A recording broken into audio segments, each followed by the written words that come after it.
comprendre et mettre en pratique le régime de longévité de Walter Longo. De nombreuses études nous démontrent les bienfaits du jeûne pratiqué périodiquement dans la prévention de nombreuses maladies. Depuis 2 ans, je me suis intéressée à différentes formes de jeûne intermittent qui m'apparaissent plus faciles à mettre en place que le jeûne hydrique sur plusieurs jours. L'approche de Longo me séduit dans le sens où non seulement il aborde le régime quotidien idéal pour vivre longtemps en bonne santé, mais il va plus loin en proposant une stratégie pour régénérer et rajeunir l'organisme. Le Fasting Mimicking Diet ou FMD, une diète qui imite le jeûne. Si vous êtes comme moi convaincu des bienfaits du jeûne mais craintif de vous abstenir de manger pendant plusieurs jours, cette approche est peut-être pour vous car c'est un jeûne relatif de courte durée où il est possible de manger.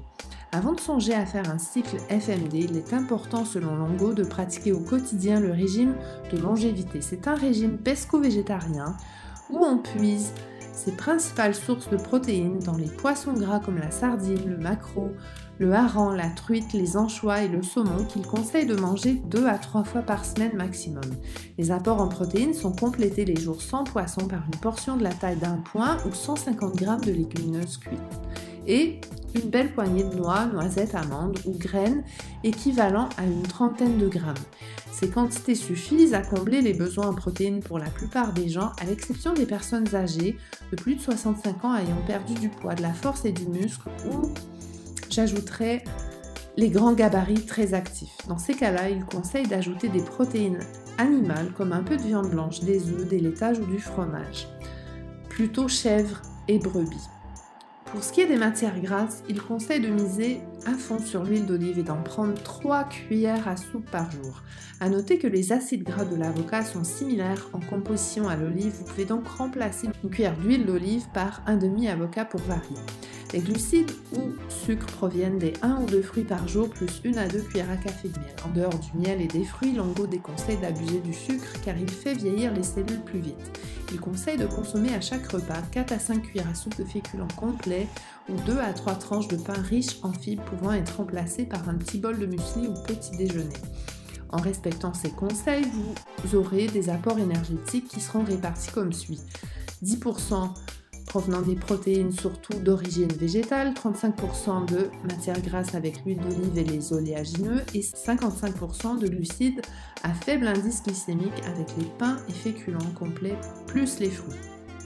Pour vous aider à vous lancer, inspirez-vous des recettes sur notre site internet. Cliquez sur le lien en description de l'article, vous y trouverez une 50aine de recettes parfaitement adaptées au régime de longévité. Maintenant qu'on a vu quoi mettre dans l'assiette, attardons-nous au rythme des repas. Longo conseille le jeûne intermittent version soft de 12 heures qu'on a déjà abordé dans la vidéo pour booster son métabolisme. Si vous mangez vers 19 heures, attendez 12 heures, donc jusqu'au lendemain, 7 heures, pour prendre votre petit déjeuner. Aussi, il conseille de prendre son dernier repas 3 à 4 heures avant de se coucher. Si vous êtes en surpoids, il conseille de prendre 2 repas et 2 petites collations. Si vous avez un poids santé, il conseille de faire 3 repas et une petite collation l'après-midi. Il conseille également de manger comme nos ancêtres. Par exemple, si vous êtes asiatique, vous serez mieux sans les produits laitiers. Le quinoa convient très bien aux Mexicains, mais plusieurs réactions allergiques ont été remarquées lorsque consommées par des Occidentaux.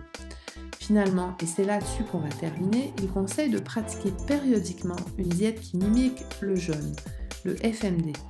Je vais vous expliquer pourquoi c'est intéressant, en quoi ça consiste, à quelle fréquence il faut le faire et je terminerai par un exemple de menu sur une journée, alors restez avec moi jusqu'à la fin. Le Fasting Mimicking Diet imite les effets du jeûne sans les inconvénients. Active la production de cellules souches et permet la régénération des cellules et organes, limite l'apparition des maladies cardiovasculaires, neurodégénératives, inflammatoires, auto-immunes et pourrait même avoir un impact puissant dans le traitement du diabète. En résumé, il réveille la capacité de l'organisme à s'auto-soigner. La FMD, c'est quoi? C'est un régime à très basse calorie, à moins de 100 g de glucides, à faible teneur en protéines, 100% végétal d'une durée de seulement 5 jours, qu'il est conseillé de pratiquer à la fréquence de 2 à 12 fois par an en fonction de vos facteurs de risque. Pour les fans de chiffres précis, voici ce que ça donne.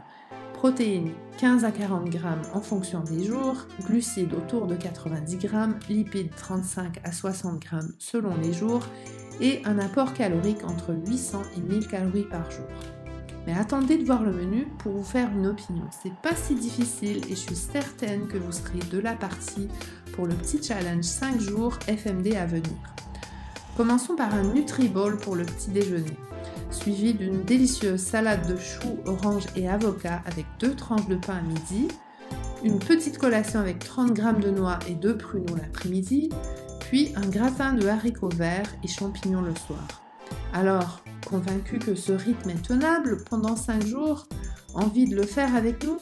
Laissez-nous un commentaire, je me ferai un plaisir d'y répondre. Et pensez à vous abonner pour ne rien rater des vidéos du challenge qui démarrera au plus tard mi-juin. À très bientôt!